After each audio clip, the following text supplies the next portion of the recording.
buenas noches, muchas gracias. Gracias por acompañarnos en una emisión más de Periodismo en Plural.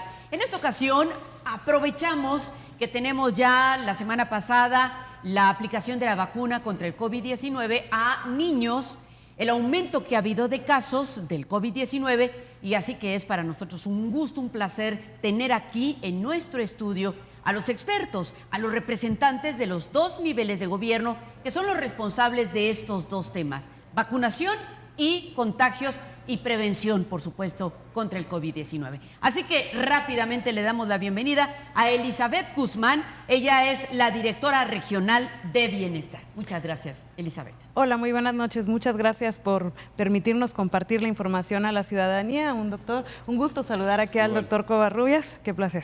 Gracias por estar con nosotros.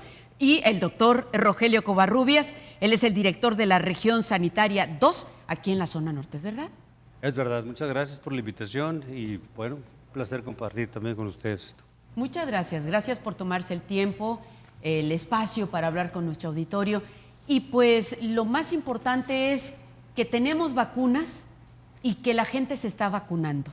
Pero lo delicado es que aún así hay contagios y que pareciera que no es suficiente la vacuna. Pero ¿qué le parece? ¿Qué le parece si empezamos con este registro que hubo, esta aplicación de vacuna que hubo durante la semana pasada a menores de 9 a 11 años de edad y luego de 7 a 8, ¿verdad? Así es. Cuéntanos, por favor, Así ¿cómo es. nos fue? Me parece que muy bien, se lograron aplicar 65,786 vacunas de Pfizer pediátricos a niñas y niños de 7 a los 11 años. Fueron inicialmente un calendario de 3 días de vacunación en 4 sedes. Se estuvo aplicando y el día viernes se amplió esta jornada de vacunación a los niños de 7 y 8 años en 3 sedes de vacunación. Y ya con esto pues se lograron aplicar este primer bloque de vacunas para los niños y estamos ya trabajando en la programación de la próxima jornada de vacunación. ¿Qué sería para los más pequeñitos? Sería para los niños de 5 y 6 años y también se atendería a los rezagados, a los que no pudieron acudir la semana pasada a aplicarse la vacuna. Estará disponible también para todos los niños y las niñas. ¿Para cuándo será esta vacunación para los más pequeños? Esperamos, les pedimos a las personas estar muy atentos a partir de el próximo miércoles. En estos días ya se dará a confirmar el calendario de la vacunación. Pero ya estamos hablando de ya estamos muy en puerta. Recomendar registrarse en la página de mivacuna.salud.gov.mx. Recordar que el formato de vacunación impreso y prellenado agiliza el proceso de vacunación. Para evitar estas filas extensas, pedimos a la población también nos pueda ayudar con llevar su formato ya impreso y prellenado. ¿Esta vacunación a los más pequeños de 5 y 6 años se va a realizar este mismo mes de julio o hasta agosto? Esperaríamos que más tardar pudiera ser estos últimos días del mes o los primeros días de agosto. Ya se ha anunciado un arribo de vacuna hace un par de días en el país, entonces esperamos tener suficiente vacuna en el estado para que en estos días ya se pueda concluir con esta vacunación para los niños y las niñas. Doctor Covarrubias, ¿la vacunación para los menores está más que segura para los niños? Por supuesto, una pregunta también que es muy frecuente porque pues de entrada las personas tienen la preocupación, no es lo mismo un adulto que un niño. Claro que es una vacuna segura, no se estuviera ofertando de esa manera. Yo le preguntaba, como dicen luego fuera de cuadro, la cobertura de vacunación que estamos teniendo en Ciudad Juárez, y es asombrosa la respuesta, me decía un 80, 90%. Sí, estaríamos hablando de la población mayor de 18 años aquí en la ciudad, ya en el 91%, ya más de 9 de cada 10 estamos ya vacunados con el esquema completo, incluso ya con el refuerzo y el segundo refuerzo algunos. Y en la población de 12 a 17 años ya se lleva un avance del 83% aquí en la ciudad. Y bueno, ahora ya con los niños y las niñas que se acaban de vacunar, pues ya vamos también avanzando en esta cobertura. Y entonces es seguro para los niños, no se van a enfermar. Bueno, eso es un poquito difícil de contestar y asegurarlo. ¿Por qué? Porque cualquiera pensaría que una persona vacunada ya no vuelve a enfermarse. Y eso es exactamente lo que está ocurriendo, como otra situación que quiero traer en este momento. Los niños no eran una preocupación inmediata cuando estábamos hace 2 años. ¿Por qué? Porque pues, eran adultos, era población económicamente activa, eran personas hipertensas, eran personas obesas, eran personas que fumaban. Y los niños, no teníamos registro de esos niños, no había sintomatología. A medida que fue pasando el tiempo, los niños se empiezan a enfermar por diferentes razones que ahorita traemos a la mesa, como son las variantes y como son las mutaciones de los virus. Y empezamos a darnos cuenta que los niños, lo que antes no pasaba, pues empezaban a presentar síntomas, se hacían las pruebas de antígeno y salían positivos. Se toma pues la decisión a nivel federal de bajar los rangos de edad, y esa es la razón primordial por la que en este momento se está hablando de cobertura, se está hablando de vacunación. Y en un principio la responsabilidad de la Secretaría de Salud se le asignó a gimnasio de la UACJ. Y teníamos una meta de 15,000 niños a vacunar en 3 días. Esto era un promedio de 5,000. Y la gente, los niños no llegaron tal como lo esperábamos. Y hubo varias razones o varias tesis que pues dan sustento a este no arribo de los niños. Primero, que la mayoría fueron vacunados en Estados Unidos. Esa es una posibilidad. Y segundo, esa área de influencia que tiene el gimnasio universitario no es una población realmente joven y de niños. Es una población adulta. Es como vacunar, por ejemplo, lo voy a decir, alrededor del PRONAF. Entonces nuestras coberturas bajaron. Sin embargo, hoy en la mañana que pasé por el gimnasio UACJ, 7:50, algo así, cerca de las 8, era una cantidad impresionante de niños y sus familias. Sí, la cobertura de este viernes fue sí, y luego hay que recordar, no es lo mismo vacunar a un adulto que a un niño. Claro. El efecto, es más tardado vacunar a un niño, ¿sí o no? Las líneas fueron del registro, ¿no? De la vacunación. El registro, el detener al niño, el convencerlo. Y bien me decía, también fuera de cuadro, era un concierto de llantos en todos los tonos, ¿no? Bemoles sostenidos, mayores y menores. Entonces, pues fue un gran reto que se logró. ¿Y por qué finalmente se logra o se busca vacunar a los niños? ¿Qué sucedió? ¿Cuál es el cambio que se dio? Usted mencionaba que no se estaban infectando. ¿Ahora sí o ahora sí se tiene la vacuna? Mire, se habla, hay varias tesis y una de ellas son las mutaciones. Me preguntaban ayer justamente en un canal de televisión cómo explicar lo de las mutaciones. Y yo puse un ejemplo muy sencillo e inclusive le dije al gremio médico a cuadro que disculpara la sencillez de la explicación, pero era solamente en un intento de que la población entendiera que es una mutación. Y le decía yo que hay cuenta que usted tiene una hoja y tiene una fotocopiadora. Esa fotocopiadora usted no le va a dar mantenimiento, tiene un cierto tiraje, una vida media, y las primeras veces, si esto fuera un virus realmente, lo mete a fotocopiar y sale nítido. Esa es la intención de tener una copiadora. Sale igualita como estaba la original y así van pasando varias copias y varias copias y varias copias y varias copias. El virus cuando entra al cuerpo humano se replica de una manera asombrosa.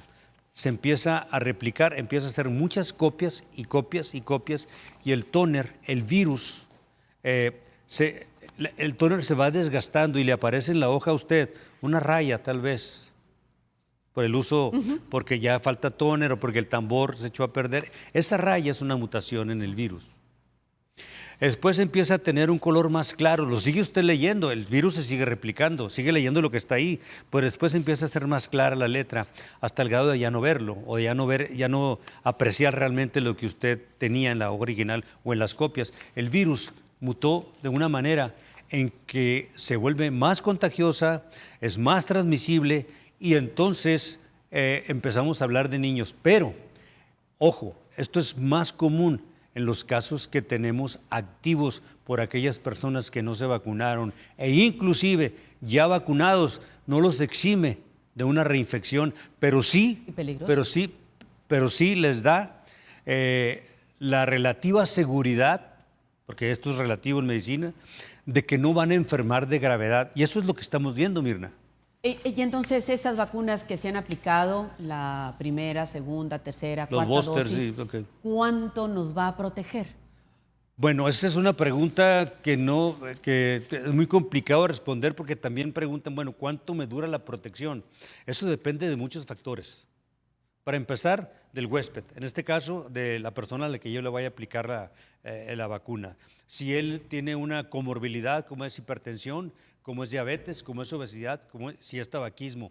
También va a depender del grado de infección que tenga. Se lo voy a explicar de otra manera. Yo estoy enseguida de ella apenas empieza con síntomas, yo me puedo contagiar sin darme cuenta porque los síntomas no son tan graves, los síntomas que yo voy a presentar no son tan graves porque ella que me está infectando no tiene todavía la carga viral suficiente para infectarme. Entonces yo puedo pasar como un caso asintomático, pero puedo contagiar. Entonces esto es muy complicado de decir y tener una respuesta inmediata. Ahora, si tuviéramos una protección de lo que resta del año, o el año incluso, el año que entra, ¿cómo está preparado el gobierno federal para otorgar otra cuarta dosis o una vacuna diferente aplicada o modificada para poder a protegernos de estas mutaciones? ¿Está preparado el gobierno federal para eso o no lo ha contemplado?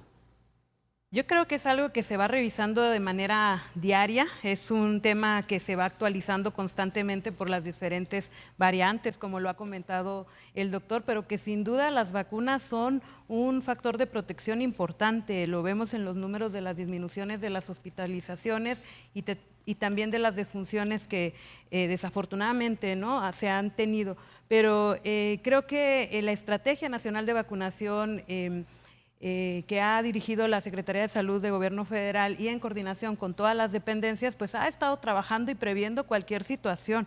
Precisamente estas brigadas correcaminos, con este nombre de aplicarlas de manera muy rápida, pues estamos preparadas, hemos hecho grandes esfuerzos para poder lograr tener estas intensas jornadas de vacunación. Creo que hay vacuna suficiente, ha habido una previsión del Gobierno Federal y se ha avanzado en la protección de acuerdo pues a las prioridades etarias, ¿no? Empezando primero por el sector salud, que fue el primero en vacunarse, después la población mayor y bueno, poco a poco hasta llegar ahora a los niños. Creo que el gobierno federal está atento a cómo va modificándose este tema para poder atenderlo con prioridad. Aquí en la frontera tenemos que un 80% de la población vacunada, si no es que más. Un 91% ya nos dicen los números aquí en Ciudad Juárez. Y el resto es porque no se ha querido vacunar o por diferentes motivos, no es porque no haya. La cobertura que tenemos aquí es porque estamos pegados a Estados Unidos. Hay una injerencia directa de esta vecindad que tenemos con Estados Unidos, porque yo tengo entendido que el resto del país no tiene una cobertura como nosotros.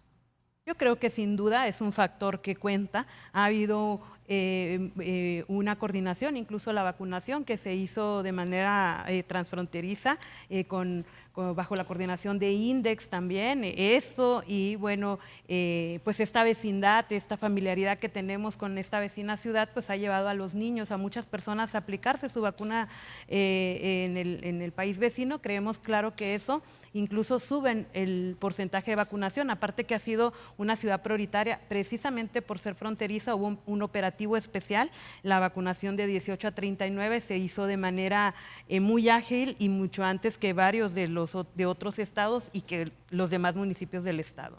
¿Pero son vacunas que da Estados Unidos particularmente para Chihuahua, para la frontera? No necesariamente, pero sí ha habido una donación de vacunas importantes de Estados Unidos, precisamente en este operativo de municipios fronterizos, pues fue un operativo bajo unas vacunas que donó Estados Unidos y que agilizó de gran manera la vacunación en la frontera. Bien, nos tenemos que ir a un corte comercial y al volver platicamos sobre lo que está sucediendo en estos instantes, que es un aumento de los casos. Correcto. ¿Por qué nos estamos contagiando? ¿Qué sucede? ¿Es las vacaciones? ¿Es que ya nos estamos como que acostumbrando y se nos olvida el cubrebocas, ya las medidas se quedan a un lado? ¿O hay un problema serio en estas mutaciones que explicaba el doctor que nos están haciendo vulnerables? Ese es uno de los temas y bueno, mucho más. Así que volvemos con esto y más.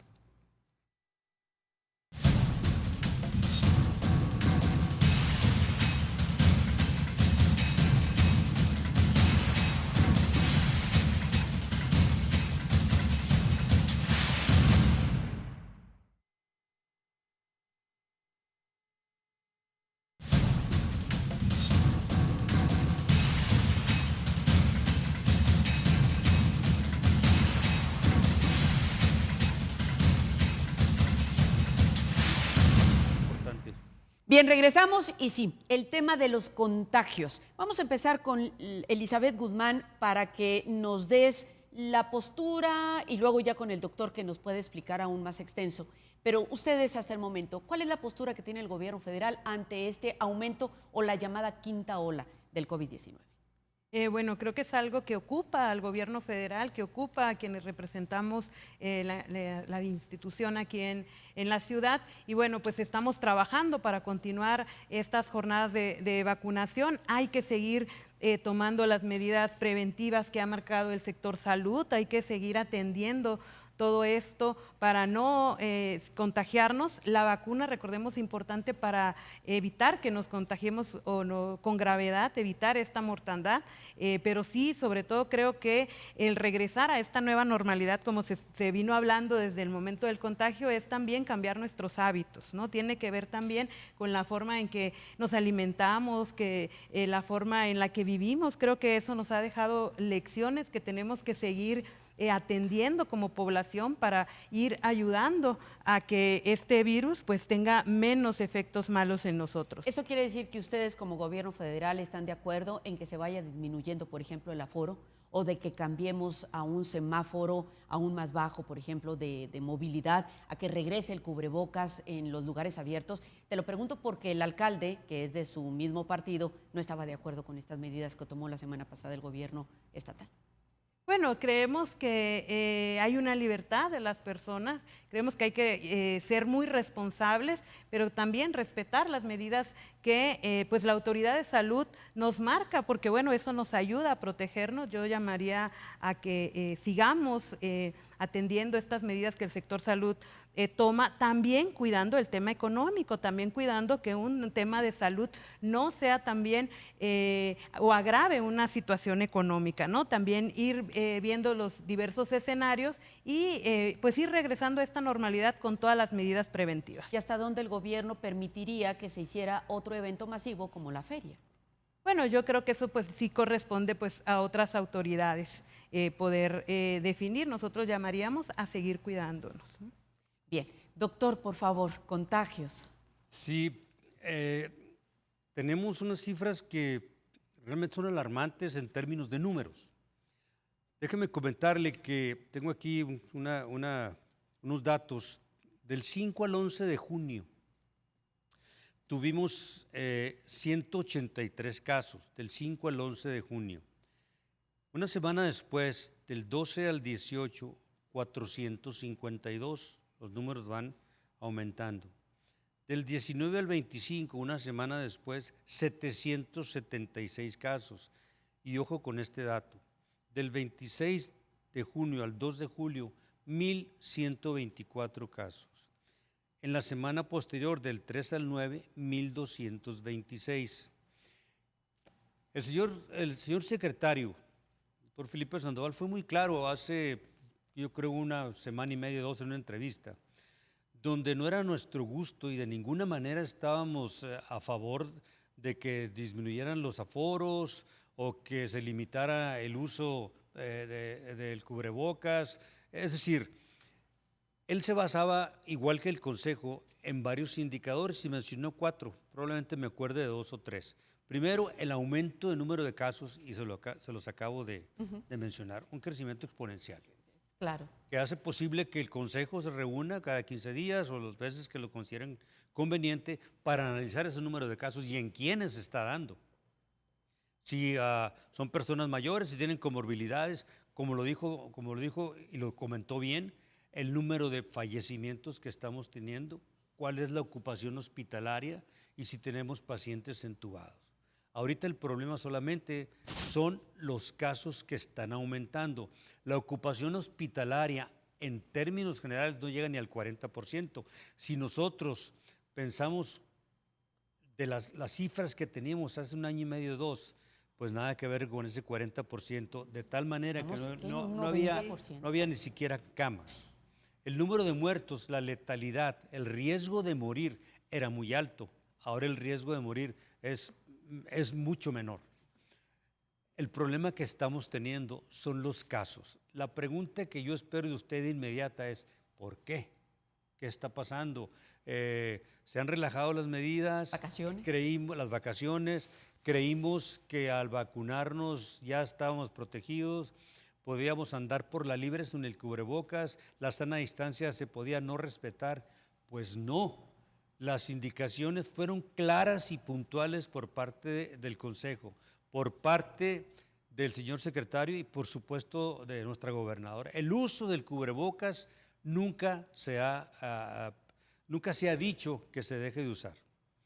Los espacios abiertos, en un momento dado, se tomó la decisión de que no se usara el cubrebocas. Ante este crecimiento exponencial, el uso del cubrebocas, y eso fue una decisión del Consejo, es inclusive ya en espacios abiertos. ¿Por qué?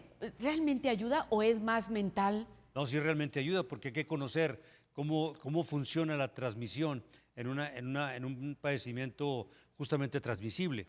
Primero, pues es una cadena de acontecimientos y se llama la cadena epidemiológica. Tiene aproximadamente 6 o 7 eslabones. La primera es conocer el virus o lo que lo está provocando.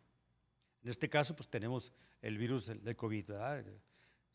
Segundo, cómo se transmite y en quiénes es más factible que se presente y qué sintomatología puede dar. Miren, le voy a platicar solamente de cómo se transmite. En la cadena epidemiológica hay un mecanismo de salida, que viene siendo el mecanismo por la vía pulmonar. Es exactamente la misma del mecanismo de entrada. Entonces sale por las vías respiratorias, entra por las vías respiratorias. ¿Cómo me protejo? Pues es muy sencillo, pero demasiado sencillo, y lo hemos estado insistiendo por 2 años, si no es que un poquito menos o más. Uso del cubrebocas. Pero el correcto uso, no como barbiquejo, no ponerlo en una sola orilla, ¿sí me explico? O abajo de la nariz. Eso nos ha costado mucho trabajo, que podamos entender que es tan sencillo ponerse el cubrebocas, muchísimo más sencillo que conseguir una cama cuando estamos en plena pandemia. Y usted decía, bueno, hay gente que no está de acuerdo, hay políticas que se mencionan que a lo mejor el uso ya es historia del cubrebocas.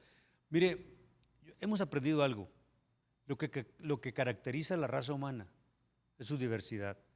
Dicho de otra manera, si todos tocáramos el mismo instrumento, pues no hubiera orquestas, ¿no? Claro. Entonces, hay diversidad de opiniones. Y en ese caso, ¿usted está de acuerdo en que en estos momentos tenemos condiciones para hacer eventos masivos? Es una buena pregunta, porque vamos a suponer que se hacen eventos masivos. Si nosotros hacemos 2 recomendaciones en específico, el uso del cubrebocas y la sana distancia, la respuesta salta de una manera inmediata. ¿Podríamos tener uso de cubreboca y sana distancia? Si la respuesta es que no, entonces tendríamos que pensar muy claramente y muy puntualmente y de una manera muy responsable en tener eventos masivos. Pero, si yo no tengo eventos masivos, pero sigo teniendo fiestas en mi casa o sigo asistiendo a lugares donde hay concentraciones no tan grandes, en un bar, en el camión, y el uso del cubrebocas no se da, pues ahí tenemos otro factor de riesgo. No tenemos que pensar, no tenemos que ser señalar pues tan puntualmente un evento masivo. Un evento masivo puede estar en la casa. Se anunció hoy, en estos últimos días, que se va a realizar la Feria del Tequila, un evento masivo, y se va a juntar con los eventos del 15 de septiembre, del Día de la Independencia. ¿Se les tomó en cuenta al gobierno federal, al sector salud, al Consejo de Salud para la realización de estos eventos? No tengo conocimiento de que se haya pedido autorización o no. Creo que no sería una facultad que pudiera tener el Consejo para decir, pues se impide la feria o se impide esto y se impide esto otro. Lo que es muy claro, se dictan algunas medidas que tienen que ver con algunos acontecimientos que están sucediendo en el aquí y en el ahora, que es un aumento exponencial de casos. Ok, de aquí a septiembre, ¿no hay problema con que se realice esta feria? ¿Será ya muy allá? A lo mejor para entonces ya no va a haber contagios. Mejor nos vamos al histórico. ¿Por qué tuvimos, ahorita le comentaba que los casos que estamos teniendo en julio están a la mitad de la curva que tuvimos en enero. Si la curva, voy a decir algo para ser más gráfico, si la curva mide 5 centímetros, por decir un número, y este pico más alto se alcanzó a los 5 centímetros en una gráfica, la gráfica que tenemos en julio es de 2.5, es la mitad y estamos en julio. Entonces, el número de casos exponencial pues nos pone en una situación de alerta. Y las medidas pues obviamente tienen que darse a través de un consejo que dice, señores, el uso del cubrebocas continúa y los aforos se reducen. Claro, y también el señor secretario fue muy puntual, nosotros no queremos reducir los aforos, nosotros no queremos lastimar la economía, pero también déjeme decirle algo que en alguna ocasión comentamos también en un canal de televisión. Imagine usted que el servicio de limpia se contagia en la mayoría. Imagine usted que en seguridad pública se nos enferman los policías. Imagínese usted que la mayoría de los médicos o enfermeras se contagian. Vamos a tener un problema. Sí, como lo tuvimos. Es un problema y es un problema de salud pública. Y repito lo que he dicho siempre y no me voy a cansar de decirlo. No hay salud pública sin público. Nosotros las acciones de salud pública necesitamos al público que nos ayude. Claro. O sea, no podemos tener un policía en cada lugar para ver si alguien está usando o no el cubrebocas. Claro. No se puede. Tiene que ser Eso es imposible. voluntad. Por eso apelamos a la voluntad. Ahora, algo que ella mencionó, y lo mencionó así un poquito de paso, si nosotros construimos hospitales, si nosotros aumentamos la eficiencia de nuestros centros de salud, estamos incidiendo en muy poco porcentaje para que esa enfermedad no se presente. El porcentaje más alto de influencia que puede tener la salud pública para que una sociedad esté sana se llama estilos de vida. Le voy a poner un ejemplo. Si a mí me convencieron durante la pandemia que me agravé porque soy un fumador y todavía sigo fumando, yo no sabría qué decirles. Sí, sí. Por eso mi insistencia, precisamente por todo eso que acaba de explicar, doctor, estamos a 1 mes y medio aproximadamente de este otro evento masivo. ¿Qué recomendaciones darían? Porque, digo, si podemos evitarlo, para no estar con este mismo discurso al cabo de estos eventos y decir, es que los contagios se dieron 15 días después de que se terminó el evento, la historia así nos lo ha marcado. Sí. Estamos a tiempo para hacer algo. ¿Qué se puede hacer? Nosotros, Secretaría de Salud, insistir en las recomendaciones del Consejo. El uso del cubrebocas y la sana distancia. Con eso. Y la reducción. No podemos más. Pero ayer me decía... No pueden evitarlo, pueden claro, prohibirlo. Ayer me decía una entrevistadora con mucho tino y con mucha agudeza, bueno, ¿y cómo lo sancionan, doctor? Nosotros no somos autoridad que sancione, no somos una autoridad punitiva, que tengamos alguna sanción porque se está infringiendo algo. Hay otras instancias. Estamos hablando de gobernación, estamos hablando de COESPRIS, que tienen la facultad para subirse un camino y decir, oye, nadie trae cubrebocas, por el amor de Dios, ¿qué está pasando? Pero pues tampoco sucede. En fin, nos vamos a un corte comercial y volvemos con más.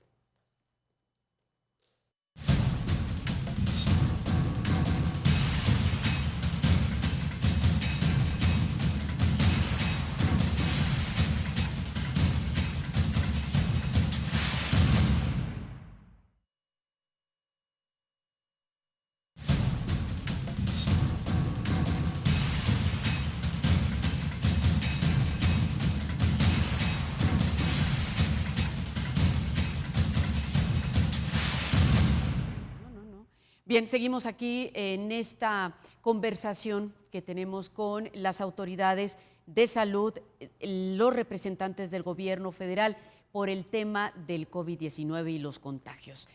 Ahora, tenemos la infraestructura, ya no estamos como en otras ocasiones, cuando empezó la pandemia, que nos dimos cuenta y se reveló lo que ya sabíamos, pero ahí quedó más que manifiesto que el problema de infraestructura en cuestión hospitalaria pues era nulo. Ya se tenían problemas para abastecer medicamentos, espacios, pero cuando vino el COVID esto fue tremendo. Gente que al principio se decía murió porque no tenía una cama de hospital para ser atendido, porque no tenía un respirador, no había infraestructura.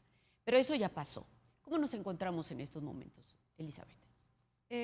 Pues sí, efectivamente el sistema de salud ha sido muy descuidado, abandonado en algunos de sus aspectos. Esto pues se reflejó un poco más gravemente ahora con este tema de la pandemia. Parece que la actuación del gobierno federal pues fue ocuparse, buscar la reconversión, buscar todos los mecanismos para poder dotar de la infraestructura necesaria o la instalación también de los hospitales COVID que se hicieron a través de la Sedena también, o sea, buscando cómo atender a las personas en esta situación. Creo que ha habido una atención pues prioritaria en este tema, pues que ha sido de vida o muerte, ¿no? Y sobre todo el tema de la salud, el tema de poner al centro esta estrategia nacional de vacunación y aplicarla de una manera expedita, rápida. Esto también, pues atendiendo algunas deficiencias que pudiera tener el sistema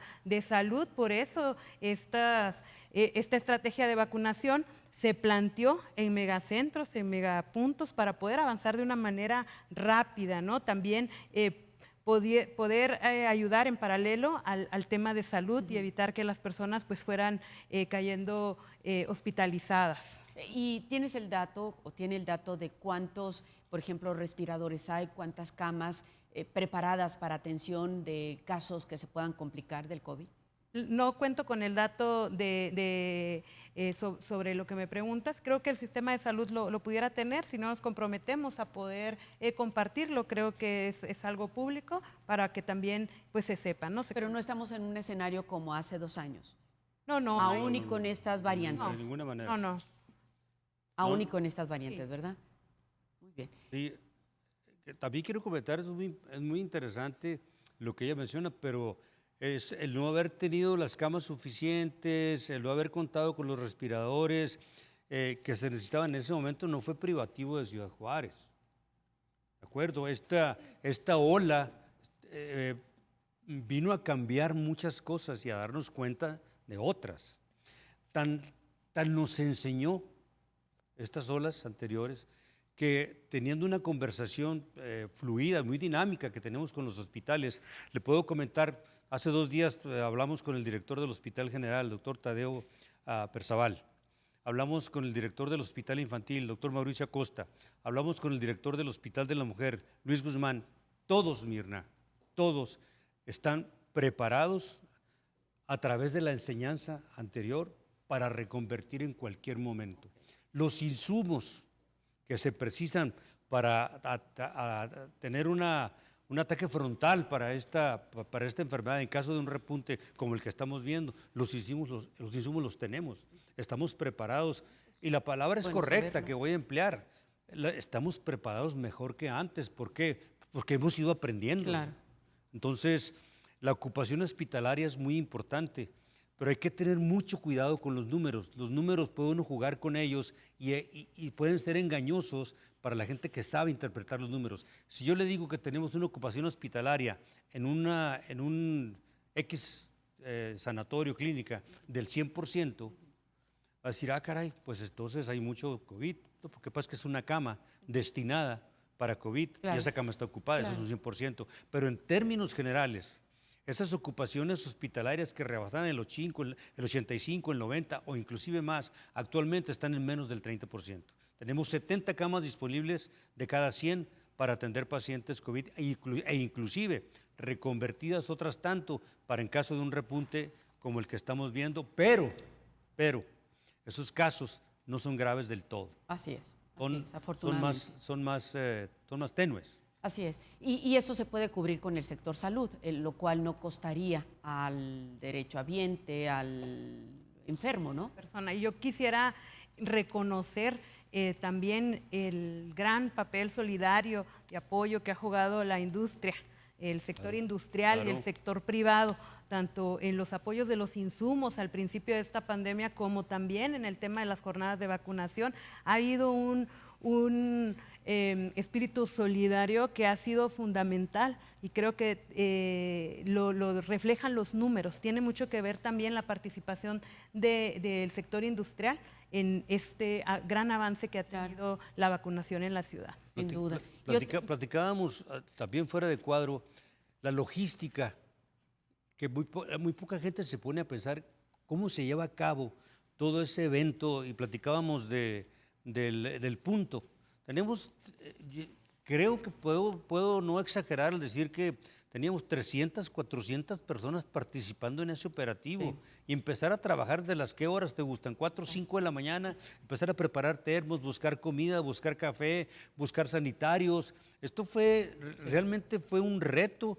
Y sin la industria, como ella lo comenta y lo comenta muy bien, muchas cosas no se hubieran podido lograr. Claro, claro, sin duda. Y otro de los aprendizajes que deja, desgraciadamente, porque sí nos dejó aprendizajes el COVID, es una situación de modificar nuestros hábitos, que quien lo logró hacer, quien sí se concientizó, bien por él, pero también otra cosa que nos dejó y nada bueno, es todos los efectos, los daños ya Correcto. hechos a la salud. Decíamos hace unos momentos, estos pulmones que ya están dañados, estos vías respiratorias que también posiblemente se enfermen más fácilmente, ahora hasta con una alergia, y todos, no sé si sea la palabra adecuada, picados, ¿no?, por el COVID. Sensibles. Sensibles. Mire, le voy a dar un dato que...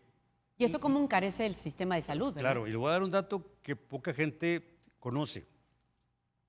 Si usted quiere consultar a un experto en salud mental, voy a decir un psiquiatra, la mayoría de los psiquiatras tienen sus agendas llenas por varios meses. Los efectos sostenidos o los efectos tardíos que está teniendo el COVID, este virus, son muy... tienen a la población más o menos alarmada. Déjeme decirle por qué. Oiga, doctor, yo no duermo. El sueño se me ha ido. Oiga, doctor, descanso menos. Duermo, pero descanso menos. ¿Y sabe qué, doctor? Y eso es lo más importante que estamos viendo. Problemas de concentración. Doctor, estoy leyendo y en una cuartilla ya estoy casi al terminar y me tengo que regresar para ver qué estaba leyendo. Un compañero del trabajo me dice, es asombroso lo que me está pasando. Abro la puerta del refrigerador, tengo la puerta en la mano derecha y de repente digo, ¿a qué venía? Y no es una persona que yo diga, bueno, pues la edad está jugando su papel, ¿no? Es una persona joven. Y todos esos trastornos del sueño, de concentración, son post-COVID. Y eso es muy importante que lo sepamos, ¿verdad? Porque las cosas que no vemos son las consultas que están aumentando, sobre todo problemas de salud mental. Sí, y son costos que se elevan Correcto. en el sector salud, ¿verdad? Porque habrá más gente que requiera de estas consultas, de esta atención médica. Y además de los temas de salud mental, también se encuentra lo otro, ¿no? Lo que sí podemos sentir, nuestros pulmones, a lo mejor problemas dentro del cerebro, no tanto mentales, sino dentro del cerebro, que también son provocadas por el COVID. Sí, es muy evidente también que la gente nos comenta, doctor, me canso más rápido que antes. No puedo sostener ¿Eso se va a quitar, carrera. doctor? Mire, ayer me preguntaban, doctor, esta enfermedad, esta pesadilla, ¿cuánto tiempo va a tardar? Hay un virólogo colombiano que es muy claro y aparte nos deja pensando al decir de perdida 2 décadas. Esa es una expresión solamente de un virólogo, 2 décadas. Pero también se afirma, y ya el nivel federal lo comenta y estamos totalmente de acuerdo, esta es una enfermedad que llegó para quedarse. Y ayer también comentaba, se queda en casa, sí, pero hay maneras de invitar a un huésped. Usted lo puede dejar en la máster, en la recámara máster, lo puede dejar en la sala o lo puede dejar en el patio. Entonces, eso va a depender muchas veces de qué tanto esté usted enfermo. ¿Y por qué habrá gente que no se ha infectado o todos nos infectamos y algunos se dieron cuenta y otros no? Las dos preguntas tienen casi la misma respuesta. Muchos de los que dicen que no enfermaron pudieron haber enfermado y fueron asintomáticos justamente por esa carga viral que yo mencionaba. Okay. La persona que me infectó no tenía tantos virus. Entonces es muy difícil que alguien no se haya Y enfermado. yo pasé por la libre. Y tan así es que puedo hacerme un examen ahorita de una persona que me contagió y me lo voy a hacer solamente porque estoy cansado o porque tengo la posibilidad de hacerlo y quiero salir de la duda. Y mi resultado es negativo. Pero me lo puedo hacer pasado mañana o en 3 días más y mi resultado es bastante positivo. Significa eso que mi carga viral es más fuerte que la que tuve hace 3 días donde salí negativo.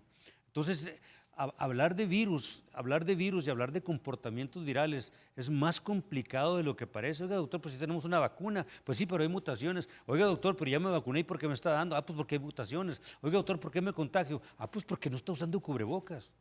Es muy complicado y al mismo tiempo es muy fácil. ¿Y qué le diría a aquellas personas que con todo esto que nos ha explicado, doctor, aún así no se quieren vacunar? Yo voy a voltear a ver a mi amiga y le digo, ¿qué les diríamos? ¿Qué les diríamos?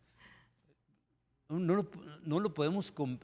Es decir, ¿cómo convencer a una persona que no se quiere vacunar, sobre todo si es un adulto y tiene una libertad de pensamiento y una libertad de actuar?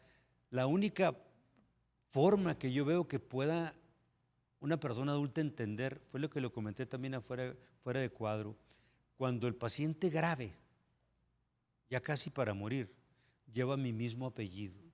Y entonces empezaría a creer que realmente se ponen graves aún cuando esté vacunado y que realmente debió haber hecho algo en su estilo de vida para mejorar. Le repito, sigo fumando y aparte sigo igual de gordo, antes y después.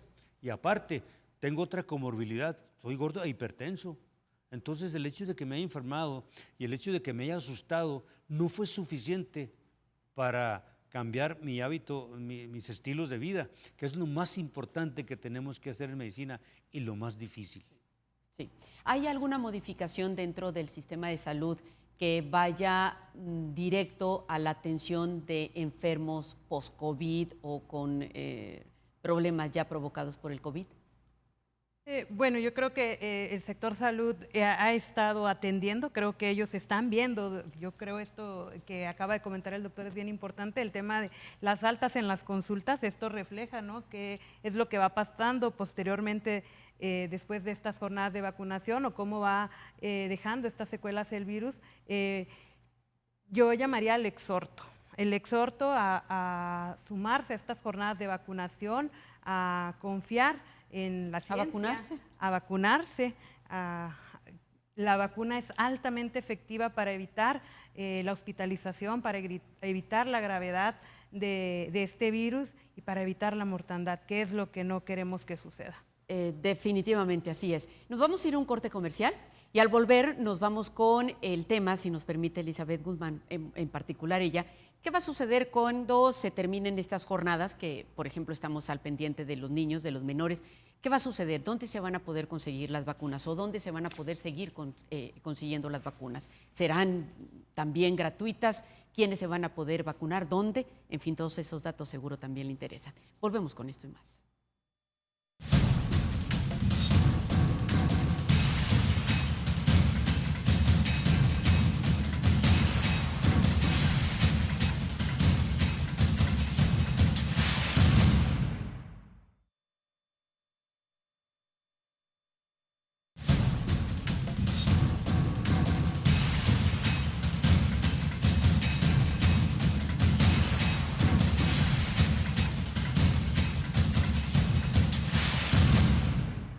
Bien, regresamos y vamos a tratar de aprovechar lo que nos queda del programa con este tema de las vacunas. Ya se terminó estas campañas, ¿no? Las campañas masivas, como la que tuvimos la semana pasada con los niños, como la que se espera para los más pequeñitos, que es un gusto verlos, ¿verdad? Cómo van ahí a tomarse la vacuna. ¿Qué sucederá cuando ya pues toda la población que estaba pendiente va a estar vacunada o al menos ya se va a cumplir con una jornada de vacunación? ¿Qué va a suceder con aquellos que no pudieron, que no quisieron y apenas se están convenciendo porque alguien con su mismo apellido se enfermó del COVID-19? ¿Qué va a suceder?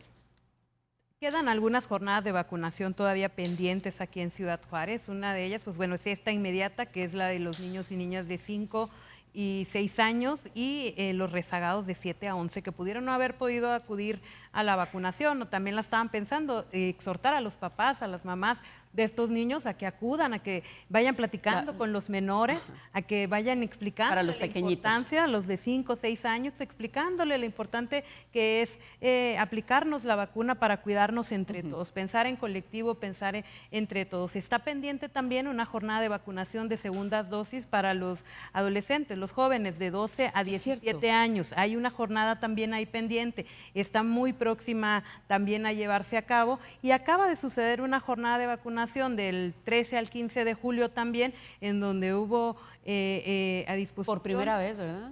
Dosis por primera vez de CanSino, estas que también ya están aprobadas para cruzar a Estados Unidos, que pues primero ahí había resistencia en ponérselas.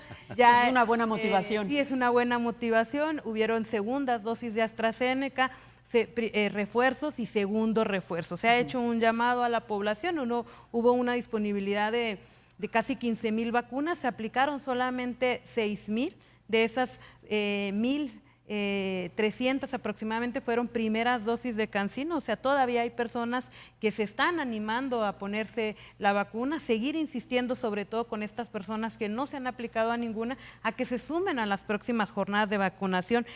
Se prevén más jornadas de refuerzo, que sería lo que sigue. Okay. Los refuerzos para las personas de menores o para las de 18 en adelante, que todavía hubieran podido haber quedado pendientes.